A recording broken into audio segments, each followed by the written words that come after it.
Absolutely great track there by Fleetwood Mac. As you probably know, if you hear me on a regular basis on BCB, that's definitely one of my favourite bands, Fleetwood Mac. Well, Ash, what have we got next? Okay, there's some mixed ability sports taster sessions taking place in Bradford, and I'm pleased to have Mark Goodwin, Martino, and Dr. Mark Purvis coming to talk to us.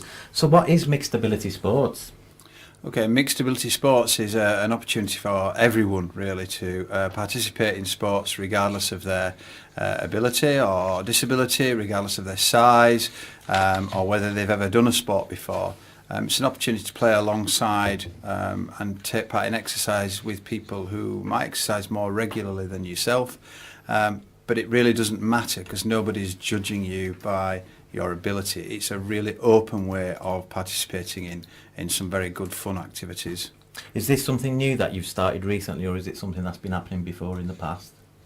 Well, some of your listeners might remember that last year Bradford was the first place in the world actually to host the first mixed ability rugby world tournament, and that whole idea stemmed from a young man with cerebral palsy and a learning disability who wanted to play mainstream rugby but was told he really needs to play tag. Anyway, through his perseverance and a bit of organising from International Mixed Ability Sport, we helped. We pulled together the first tournament, and in particular, Martino was very influential in bringing together a lot of other countries. So Bradford really was a starting point for the whole of the world. And so about the mixed ability model, as it were, and your approach, how does that differ from the Paralympic sort of stuff? I think it's quite simple. I mean, we don't have any kind of classification, so we don't like to divide people in different tiers. We think that there is a value in exercise and playing together. So breaking down barriers, stereotypes about disability. So if someone with a cerebral palsy can put a tackle in, why shouldn't be allowed to play full contact rugby done instead of touch or tag rugby? So I think the model is very simple. People with and without disabilities playing the same non-adapted and mainstream sports in their local communities. As simple as that. And all these sports that you're doing that are going to be taking place, I hear that you kind of got a lot of emphasis more on rugby, or is there other sports as well? I think rugby was the starting point, but the model's been such a success that other areas in the country have started to also roll out that model, and International Mixed Ability Sports are assisting and working with England Rugby. So it's been it's been at the forefront, but we've just received funding from Sport England, which has allowed us to take it into 7 new sports. Martino can tell you a little bit more about the new sports that are coming up. I think rugby is quite an inclusive sport because everyone has got their own roles, and you can work as a team, and so the model might work slightly different in sports like tennis or rowing. But I think the main point for us is just to open the local clubs to everyone. So if you want to exercise, you want to build up in your social network, I mean, you know that your sports club should be open to you, and you can find mates, you can find people you can exercise with, and it's not just about your physical well-being, it's about building up in your social relations, so you can just hang out together, you can have a pint, you know that you got friends that you can help you when you're, experiencing some difficulties in your life. So it's not just about exercise, not just about sports, but it's about your social environment. It can help you mentally as well, can't it? Absolutely, and actually I think Doc is here for. Yeah, so I'm Mark Purvis, and I've been a club doctor for Belden Rugby Club for 20-30 years, but I've been a GP in Bradford, and a lot of the people that I meet in my day job as a GP have barriers to participating in sport and exercise, and the sorts of barriers that they have are, they're frightened about what they look like, the shape of their bodies, and what they might look like in a swimming costume, or and they may feel that sport's not for them, or they're not very good at it. And if you come along to one of the mixed ability days, the inclusive atmosphere is such that it can break down a lot of those barriers.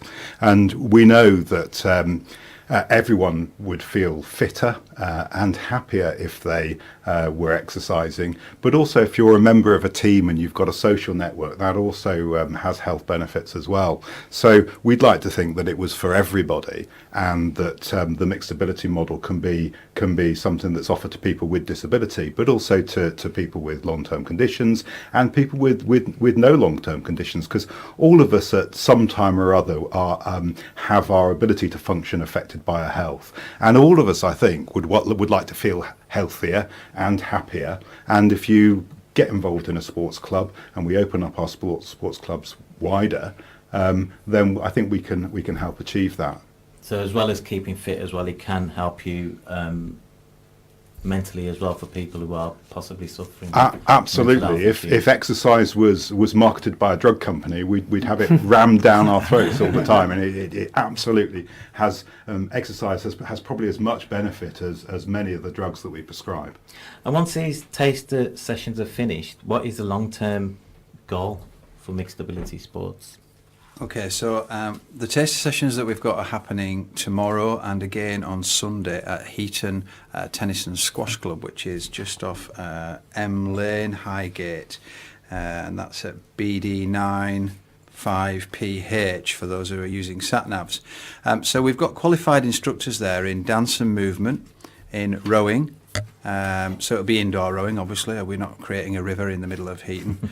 Tennis, boxing, cricket and golf. We're also hoping to offer bowls as a longer term option, but haven't been able to organise that for tomorrow. So the idea is that people can come up and try these sessions, have some fun, mix in with different people. It's very much a drop in, drop out, and they can just try the bits that they fancy trying. And after that, if they're really interested in becoming part of a team or becoming part of a club, becoming a member, continuing it in some other way, there's an opportunity to sign up. It's very simple. It's not compulsory, but if you wanted to sign up to something, you can sign up, and then the organisers will tell you where classes are running, or where that there is a club that's wanting new members. And that are willing to be part of the mixed ability movement. So we have funding to roll that out in year 1 in Bradford and in year 2 in 4 other cities across the north of England. But we really are looking for this as more of a national movement in the long term.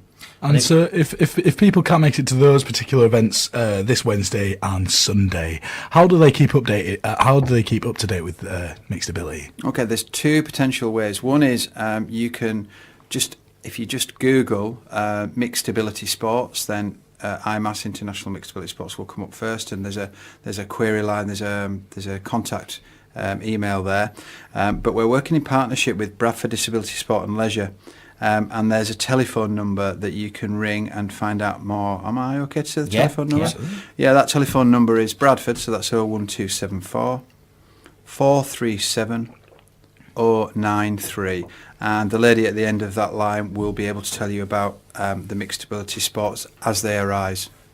That's fantastic. Thank you very much for coming and sharing that with us. What do you think, Henry? Yeah, absolutely. Well, it's literally just round my corner, actually. So there you go. I'm just up by Lane. So yeah, absolutely. It's what I've not sort of, apart from Paralympic, I've never heard of the sort of. I didn't realise that these sort of things came on a much more grassroots level as well in sort of your local area. So it's always grassroots and internationally and nationally. So yeah, it sounds great. Sounds fantastic. Yeah. We are definitely looking for support from the Bradford public. I mean, Bradford is the home of mixed ability sports, and we think it's going to be national, international. So come along, enjoy the day. It's absolutely free. Absolutely, great stuff. Well, thank you very much, Mark and Martino there from Mixed Ability Sports. You're tuned in to Drive on BCB 106.6 FM with myself, Henri Rhodes.